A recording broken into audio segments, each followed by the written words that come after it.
Sip. Call your motherfucking daddy. Call him. Shit, I don't care. Call him.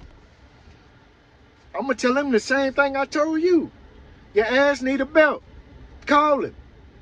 Yeah, so that was what I told the youngster in this. That's what I told the youngster that day that I was at BB's eating my food. I used to sit in the same spot every day. They had my seat, so one of the things I do is that I tell these kids they don't want to know nothing, but that's neither here nor there. But I don't mind saying something if it's gonna help, because I'm an old guy. Like I tell my son, I'm just an old man that's been where you going. So I used to go in this place called BB's every day for dinner, and I may have a drink or two, or 3 or 4, but I would go there every day after work. And so there was this young fella, I think he was like 17, and he was one of the bus boys, and he would do additional stuff like help the waitresses. But I would sit at the bar, so he would never, I saw him, he would dap me up, so he would say something to me every now and then. Hey, school, as a respect level. But so one day I went in the restroom, sitting at the bar as I normally do. I go in the restroom. Now, mind you, all the time I'm seeing his pants is under his ass.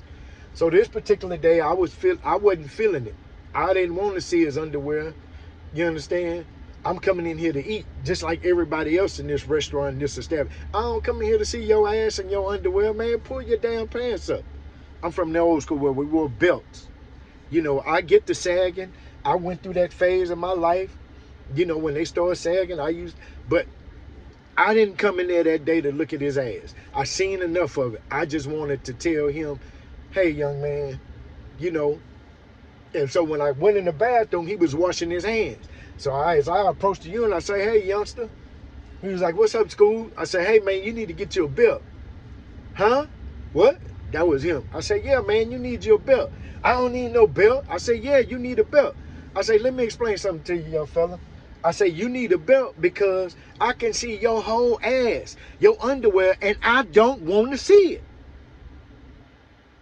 You got your pants. Here's his ass, waist. Waist is up here. His pants is down here, so all this is underwear. I don't want to see your underwear, man. I don't give a shit if they design the underwear, which they weren't, but I'm just saying. Oh, I thought a youngster said something. But no, I'm telling him, hey, man, you need your belt. I don't have no belt. I said, well, if you don't have a belt, I'll give you mine. Because I'm just trying to help you with some information that's going to help you not only today, but tomorrow and the rest of your life. Say, bro, you have to look like something, because people are making a mental picture, or they're deciding, or they're trying to figure out you. They make preconceived notions about you based on how you look. All you need on is a belt, my young brother. You need a belt on. And I'm getting some gas. I'm going to take this out here while I continue getting my gas, because I'm in the middle of this here little story. But I'm trying to tell a young fella, to get you a belt, homeboy. Because you need a belt. And I always like my numbers to be rounded. So I'm going to go to $60. Then I'm going to get back on the road. 60. So I'm telling the young fella, hey, school, youngster. Oh, my bad. I'm saying, hey, youngster, you need on the belt. And so then I say, hey, when he said he didn't have a belt, I say, hey, young brother, I'll give you my belt, or I'll take you to Walmart. What size you wear? What are you in the waist? 23, 24? I'll go get you a $15 belt, right? Because I'm in here every night spending $40, $50, $60, on eating and a couple of drinks. And I may buy a drink or two for a young lady, for one of the little babies. You understand? But my thing is, I'm concerned about him. Right. I'm more concerned about him and his appearance, because I'm trying to help the kid and give him some good information. To give him some good information, that he can use not just today, but for the rest of his life. So when I proceed to tell him that, I take you and go get your bill, he gets an attitude. Oh man, you ain't tell me how to dress. I'm not telling you how to dress, young blood. I'm just saying pull your britches up, as the old folk. Pull your pants up, man, because I don't want to see your ass. I didn't come in here to eat and spend my money and look at your ass every time you walk by, along with everybody else in this establishment, all the other patrons. So then man, don't be telling me. He got an attitude. So then when I get back to the manager, was like, hey, what did you, Nikki, at the time, Nikki was the bar manager, she was the manager, young lady, I say young, in her 40s. She was like, what you, Mel, what you say? That's what they called me at the place. What did you say to I can't remember the kid's name. And I'm like, I just told him to pull his pants up. I didn't want to see his underwear. Oh, well, he mad and he over there talking, cussing. Ah, whoop, whoop, whoop. And now he gonna whoop me. Right? He 140 pounds soaking wet and ain't got his pants down. I just yank his pants down and punch his ass in the face. You know what I'm thinking in my head, but I'm like, stupid shit, right? I'm trying to help. So then he's all upset, and then I go over, and oh, school, you could have said something. I said, I did say something. No, it's just the way you just gonna come around and tell me. I said, man, I ain't in the business of sugarcoating shit. I'm just telling you, school, young blood, I don't want to see your underwear. I ain't like the way you approach. Man, can't nobody tell you shit. You know, I gotta sugarcoat every motherfucking thing I'm gonna say to you. No, partner, life don't work like that. Life don't work like that. They judge you by you having your pants down, but then you get mad at me for trying to help you. But anyway, if you want to go there, then we can go there. So then he proceeded, after I apologized, and say, well, my bad, I'm concerned about you. Do you want to be? Oh, nigga, you, all this old nothing. Nothing. So after we get through, or we wasn't through with it, I sat down, continued to finish. I had already ate, but I was drinking my drink and proceeded to finish drinking my drink and have my conversation. Then he over there woofing after the manager done told him to calm down. Boom. She took him in the office and told him the man only wants the best. He wanted you to put, you know, and then she told him, yeah, you need to pull your pants up. So then when he walked me here, man, I called my motherfucking daddy. Like, what your daddy gonna do, nigga? What your daddy gonna do? So my thing, well, call your motherfucking daddy. Because guess what? I'm gonna tell your daddy the same thing. And like I told him, I'm not telling you nothing different than I would tell my own son. My son is a couple of years older than you, partner. I'm telling you something different. I tell my son the same thing. When he would come in there, I say, hey man, my son wears a belt. He don't have his whole ass, but his pants be sagging, and I always, hey, pull your pants up. He didn't show his whole ass, but I can see the top of his underwear. And then I'm gonna call my daddy. I said, man, call your damn daddy. I don't care.